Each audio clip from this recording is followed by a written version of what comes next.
Well, what is communication? Communication, ladies and gentlemen, when you cut away all the fat, when you go through all the books and you sum it all up, communication is nothing more than taking the images in your mind and conveying those images to other living, breathing human beings. Still and moving pictures to other living, breathing human beings. And that simple evolution gets garbled every day. And somebody in the back row is saying, now wait a minute, there's more to communication than just conveying images. There's conveying a feeling, isn't there? Yeah. And communication is supposed to sometimes get people to act, right? Right. Well, let me show you something. Feelings are not engendered, and actions are not instigated until an image comes clear. But let me tell you something, ladies and gentlemen of Milwaukee. Feelings are not engendered, and actions are not instigated until the image comes clear. And God gave us a wonderful gift. Matter of fact, to me, it's the most wonderful gift of all the gifts He's given to you and me.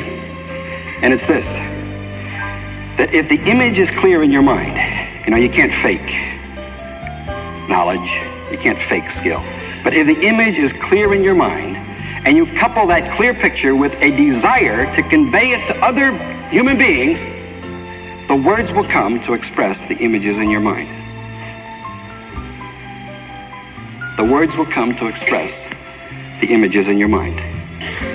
You might fumble and stumble and use ungrammatical sentences,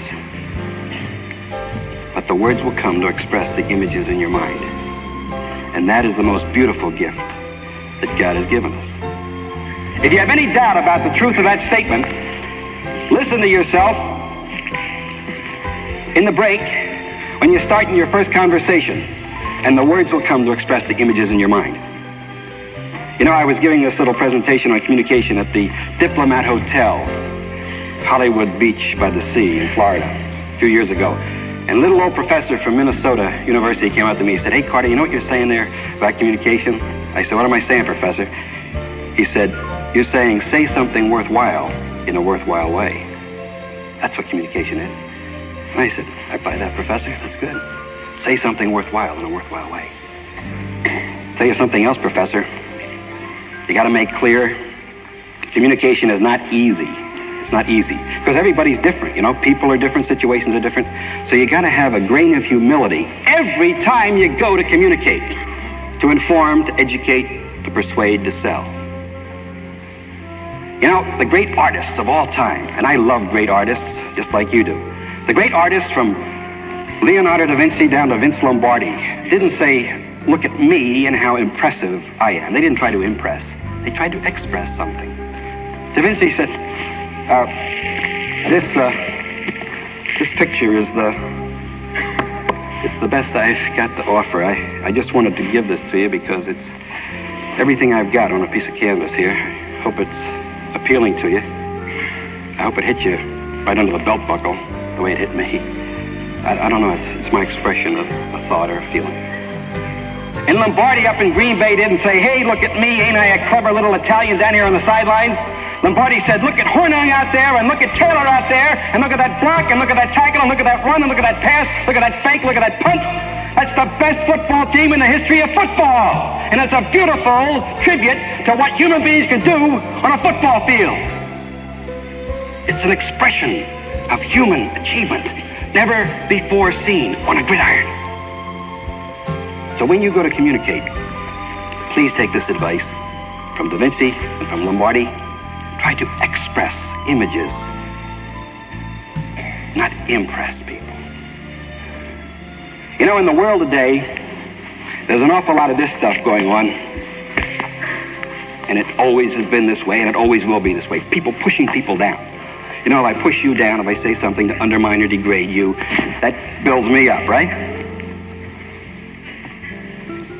Well, take a look at the most successful publication in the history of magazine publishing, the Reader's Digest. 30 million copies a month in every language of the free world, just about. And go through just any issue.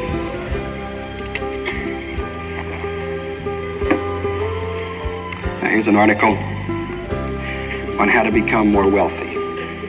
Interesting. Hey, would you like to be healthier in this crazy mixed-up world? Here's a Dr. Fu Manchu that's got some ideas on how to be more healthy. Hey, would you like to have mental and emotional stability in this fast-moving world? Here's some ideas on that.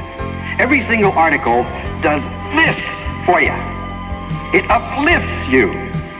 And let me tell you something, ladies and gentlemen. When you go to communicate, you do this every time, not this. Uplift, not degrade. People are too smart today. They don't take this stuff of pushing down anymore. They see it right away and they turn off. So make sure when you come in with your product or service that you're doing this for people. Sometimes forgotten in the day-by-day mishmash of life's activities. And then finally, in my general summary of communication, I like to say this. As you know, you can become the recipient of every possible kind of emotion when you go to communicate. You know, fear that you might fumble the ball on the 3-yard line. Hate of the guy that just went before you because he was so darn good at selling your competition. Jealousy of him, envy of him, depression and despair. You know these emotions. You know the queasy feeling in the stomach. You know the sweaty palms and the shaky knees. You know all of that. And I'm telling you here tonight, you take all of those degrading emotions when you go in to communicate with people, and you wrap them up in a little ball and you throw them right out into Lake Michigan, okay? And you replace them with one emotion. One emotion. And that emotion is the joy and satisfaction of creative endeavor that communication is toward worthwhile goals for the uplift of people. Uplift of people. And I know somebody right about in the midsection here is saying, well, Carter, for crying out loud, people aren't like that. People do fear, and they do hate, and they do envy, and they do despair, and they do get depressed, and they do lust, and they do feel guilty. Okay, but let me recommend to you that when you fear that you might not bring the best you got to the party, and hate yourself for not exercising and practicing and getting ready to do a good job. And turn that envy or jealousy into great admiration for a guy or a gal that gives you a whole new standard to strive for. And if you're going to lust, ladies and gentlemen of Milwaukee, lust after excellence of performance. Excellence of performance. And bring something to the party for people. You know, in my life, I've always been a bug, like Earl Nightingale's a bug on what it takes to make you successful. And you'll be hearing from him in a few minutes. And I've been a bug on communication.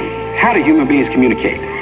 Well, one of the first steps when you go to communicate in whatever business you're in is to get ready to communicate. I've had some experiences that you wouldn't believe. In the Pentagon, talking to the Joint Chiefs of Staff, presentations that went to the White House, presentations that went to NASA, presentations that went to the top corporations of America. Some of the things that happened, people running around in circles, screaming and shouting. And when I say, what's the purpose? They say, what do you mean purpose? We'll get to the purpose later in this presentation. Well, what are your main points in this presentation? Everything I say is main, Nick. Otherwise, I wouldn't say it. I've actually had experiences like this with people when they go to communicate, running in circles and screaming and shouting, getting nowhere. But when you go to get ready to communicate, when you get up in the morning and you have a sales presentation to make, or when you have a sales presentation to make to your kids or your wife or your dog, remember this. Stop cold in your tracks. Stop cold in your tracks and think. Think. Think. Think. Think. Think. Think. Afford yourself that luxury. And if you're saying, well, Carter, you crazy jerk, I can't think. I've got telephones ringing, I've got appointments to meet, I've got hot and cold running secretaries. What are you giving me? Think.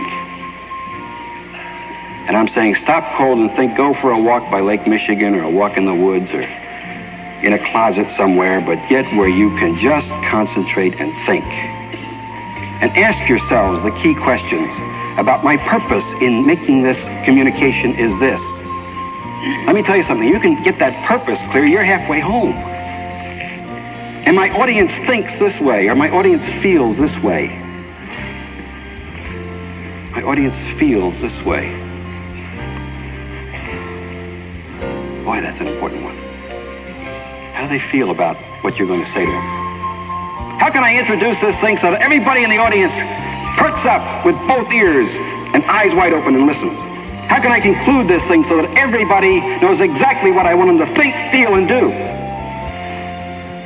What's the best way to substantiate the 3 or 4 main points that I make, realizing that I can't make more than 3 or 4 main points in a presentation?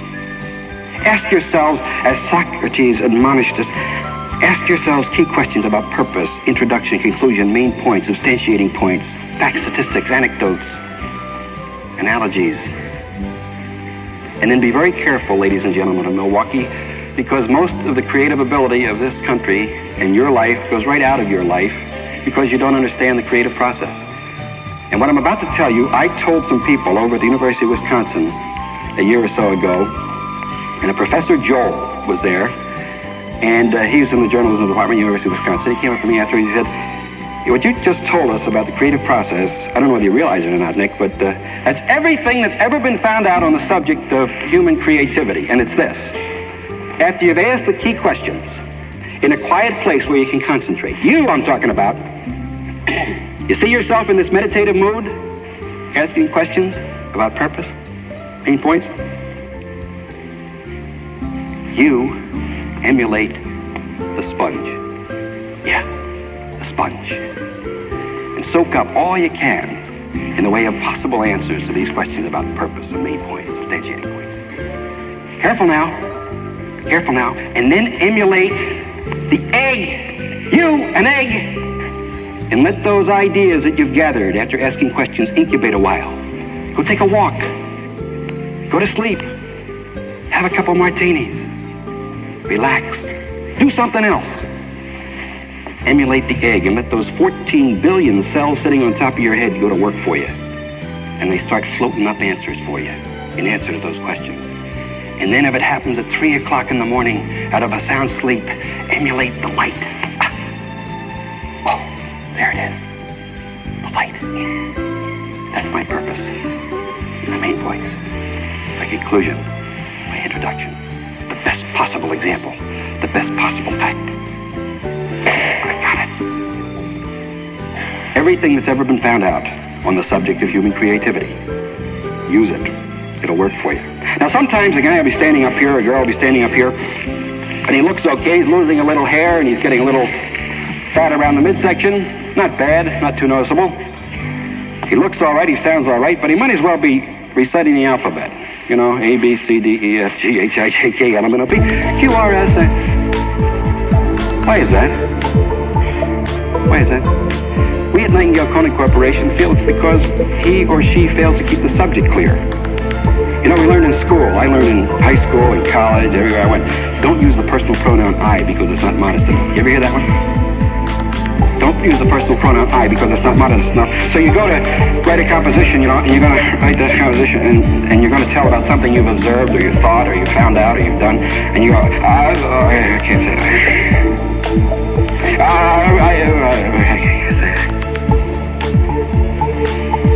You're paralyzed. You're all locked up. And you listen to Earl Nightingale, to me, the greatest communicator in the world today of simple, great ideas. What does he do? He says, I, you, it. The thing, he keeps the subject clear. Earl Nightingale, and any great communicator, is not interested in modesty. He's interested in conveying images to other human beings. And he'll say that subject as many times as necessary to make it clear. Now, other times the guy keeps the subject clear, but he doesn't keep the skeleton clear. And folks, you here in Milwaukee tonight, I'm going to give you something. If you remember this, you'll never fall into this trap again of having that guy or that gal you're talking to say, what the hell is he saying? Just remember, there's only one outline for any speech, for any sales presentation of any kind. And the outline is this. Cause that led to effect. Means that lead to an end. Step that leads to a goal. Here's a person. Start with the head, the main body, the legs, and the feet. Now I'll describe the head, then the main body, the legs, and the feet. Here's a picture. I'll go from left to right, top to bottom, bottom to top, lower right to upper left. And then I'll put the meat on the skeleton. All I'm saying is you never have to be guilty of losing the audience with your line of logic, your line of thought. Other times a guy will be talking, keeps the subject clear, and when you listen very carefully, he has a logical progression, but he doesn't limit the scope of what he's saying. He takes this as an opportunity to tell you everything he knows about the subject. It's almost something like this, as though the guy was saying in the audience, hey, could I please have a little glass of water? Now, ladies and gentlemen, if you ever have a masochistic desire to fail as a speaker, you know what I mean? You've had a lot of good luck, you made a lot of money. That's why they go to Las Vegas, you know. They like to even up the score and get back in balance. Lose a couple thou, 100 thou. If you ever have a desire to fail like that, I'll tell you how to do it. Write down everything that you're going to say in your talk, word for word, and then read it. Something like this. Good evening. Lobble, lobble, lobble, lobble, lobble, lobble, lobble, lobble. Lobble, lobble, lobble, lobble, lobble, lobble.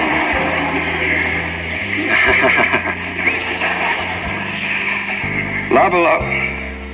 That's interesting. I guarantee failure every time. And you say, wait a minute. I like to make sure I got my ducks in line. I like to write down what I'm going to say. Okay, write it down. And then get the key points, key words that trigger your memory so you can talk about them and the words will come to express those stable images in your mind with flexible words. Why is that? Why do I say that? Stable images, flexible words, just as you're doing conversation. What if the walls caved in and the roof caved in and the lights went off and the air conditioning went off and all of your seats just fell flat on the floor? That'd be a little distraction, wouldn't it? Sure it would. So what I say, if I've got stable images and flexible words, is, Harry, get the walls back, get the ceiling back, get the lights back on, get the air conditioning on, George, get some chairs in for these people, sprawl all over the floor here. Okay? Everybody set? Where was I? Okay, stable images, flexible words, here we go.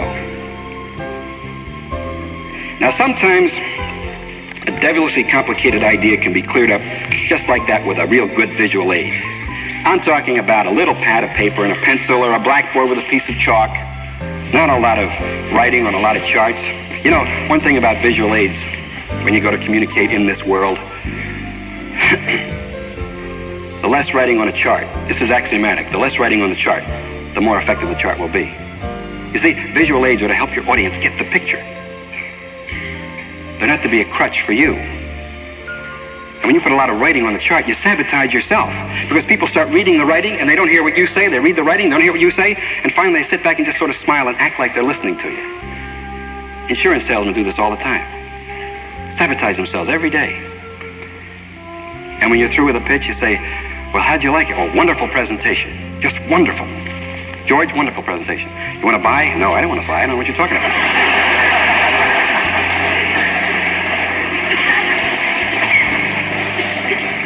Now, if you buy this idea, and I hope you do, remember these key points about visual aids. Keep them simple. Stupid. Kiss. Keep it simple. Keep it simple. And don't tell me that your business is too complicated to keep simple. Any idea can be made simple with a series of overlays, taking the uninitiated step by step down the path to understanding. You can teach a brain surgeon how to be a brain surgeon easily if you do it step by step with clear images. And keep it clear. I don't know why it is, but people like to snow other people. I don't know whether it's job security they're seeking or what. You know, maybe they're trying to impress you. You don't know what I know, so I'm better than you or something like that.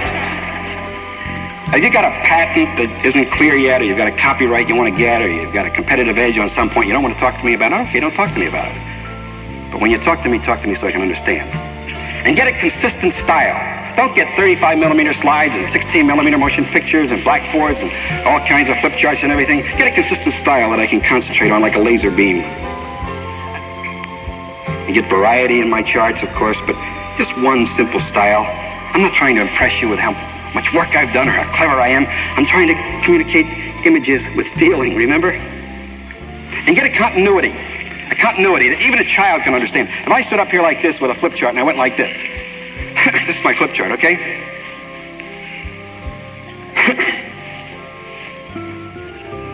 Scooby-Dooby-Doo.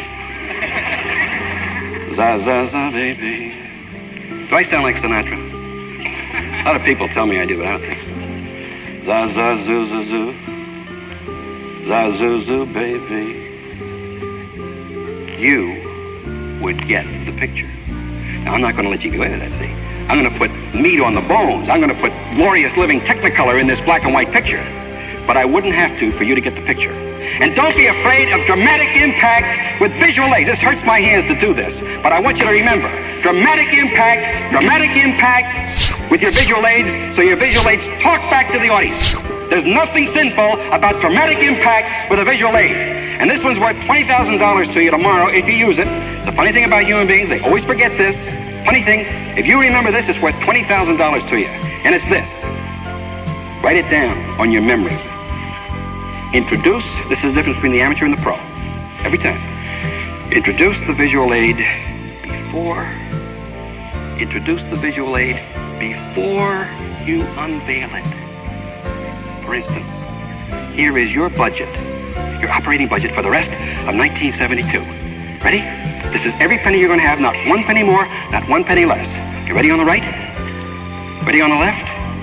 Ready in the balcony? Go! Read it and weep.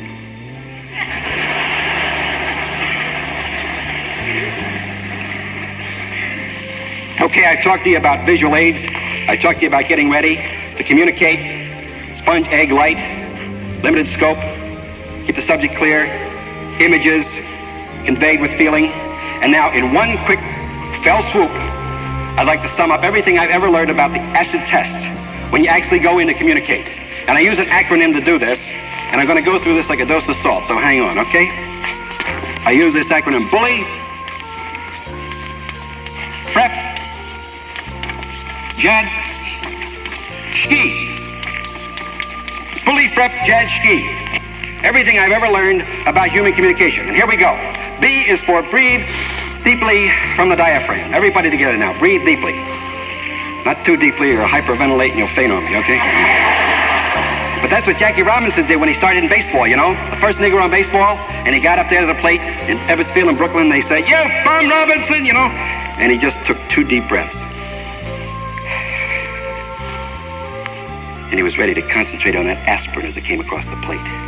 And you can do the same thing in the outer office. 2 deep breaths will help you so much. U is for up. Be up mentally. Know what you're going to talk about. The images are clear, pretty clear.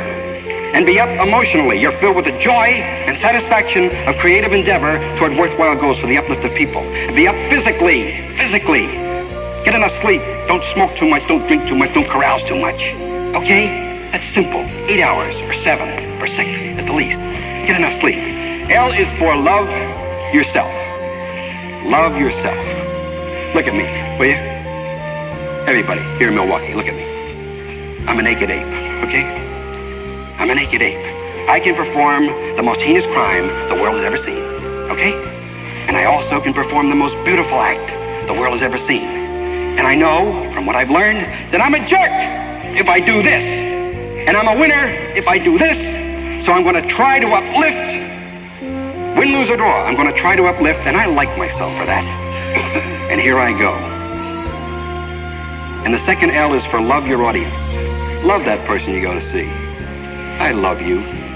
I love you. Now, if that's embarrassing for you, you can say, I like you. And if that's still too embarrassing, say, I respect you as human beings with a great capacity to bring something to the party for people in this world. Here's a bonus L. Be loose. Be loose. Be loose. Okay? Any athlete will tell you, if you're not loose, you won't be able to perform the most fundamental, rudimentary functions. So be loose and laugh at yourself. You're not going to get out of here anyway alive, right? Okay? And oh yeah, limit what you say. Use the eyedropper. Bonus L's. F is for go fishing. When I came out here tonight, I went fishing for your attention. And I threw out lines all over the place. And I was trying to get you on the hook. Okay? And sometimes people's heads are drooping and some people are moving around in their seat like this. Okay? And you got to get them on the hook. You got to hit the hot buttons. You got to keep hitting until you get them on the hook. And here's a bonus F. Listen for feedback. F for feedback. And that audience is asleep. Come in louder or softer or funnier or faster. But do something. Listen for feedback. And remember, you're playing football. This is football when you go to sell. This is not theater. This is not theater with a rote memory pitch. It's football with a game plan, stable images, and you're ready for anything he says. R in Bully Krepchanski is for ride. Did anybody here in Milwaukee ever ride a horse? Anybody? One man right there, a young man. Well, you remember, young man, when you got on that horse the first time? Remember, you got on like this, and the horse looked up at you and he said, I got one. And you went like this, and he went like that, and you went like this, and he went like that, and you went, whoa, and he took you right over the fence. That's what happened to me. An audience is the same way. They'll run away from you. They'll take off on Route 350. They can think faster than you can talk. So you better hit that hot button. You better ride them all the way and hang in there with them. Okay? E is for enthusiasm. If you're not enthusiastic about your product or your service here in Milwaukee, who in the hell is going to be? You've got to be enthusiastic about it. And if you're not enthusiastic about it, dynamite yourself out and get something that you can be enthusiastic about. Believe me, Earl will talk about that in a few minutes. P, this is a clumsy one, but it's the best I can offer. P stands for pretty much. And that might be the most important thing I'll say all night, pretty much. It's this, if you know pretty much what you want to say, the images are pretty clear in your mind of what you want to get across in logical sequence. Count on it, ladies and gentlemen, the words will come to express the images in your mind. And another bonus P is play. You're playing a game every time you go to communicate. And you can lose. So that should get you up for the game. As Patton said, the United States is made up of people that like to win. Show me a good loser and I'll show you a loser. So play to win. And keep playing until you do win. And another bonus P is practice. Practice until you start developing the habit of winning. J, of course, is the joy and satisfaction of creative endeavor toward worthwhile goals for the uplift of people. The one emotion that you got going for you every time you come to talk to people. And A is for adrenaline. Adrenaline. You're looking at Syracuse's worst football player because I lost all my games in the locker room. I did. I worried about the fumble I was going to make, or I was going to fumble on the 1 yard stripe, or I was going to miss that punt, or I was going to miss that tackle, or I was going to look dumb in that line drive. You know, whatever it was. I lost all my adrenaline when I went out on the football field to start the game, ready to blow the whistle. I was like this, all worried out. Well, you can do the same thing. So stem the flow of adrenaline until the game begins, and you say to me, okay, wise guy Carter, okay, how do I do that? I recommend Bully. Bully. Breathe deeply. Be up. Love yourself. Love your audience. And oh yes, I forgot you. Why? For you. Be you-oriented. You-oriented. Not me. Not me. You. That's why I'm here. That's the only reason I'm here. That's the only reason Herbie True's here tonight. That's the only reason Earl Nightingale's here tonight. For you. We got some great processes, some great ideas for you. Oh yeah, 2 bonus A's. Be agile and be alert. Remember, the roof can cave in, right? D is for desire. Desire. I can't talk about that much, but just let me say this. If you really desire to be the best in your business, you're going to get there. Count on it. Can't fake it. If you really desire, if you picture yourself performing with great capability, you're going to make it. And S is for sell. I like what old Red Motley said in the Pitt Congress Hotel just a few weeks ago in Chicago. Nothing happens in this world when somebody sells something. I'm proud to be a salesman of motivational and personal development programs to help people and corporations get where they want to go. I'm proud to be a salesman because I know that's the most difficult, the most satisfying profession in the world. And you feel the same way about it. H is for humility. Have humility. You know, a pilot down in Pensacola, a Navy pilot, when he gets to that 500th mission, he thinks he's a bird and he can fly. Nothing can happen, and that's when he goes in the drink. Same thing can happen to you. Be humble, because every person is different and every situation is different. And finally, KI for killer instinct.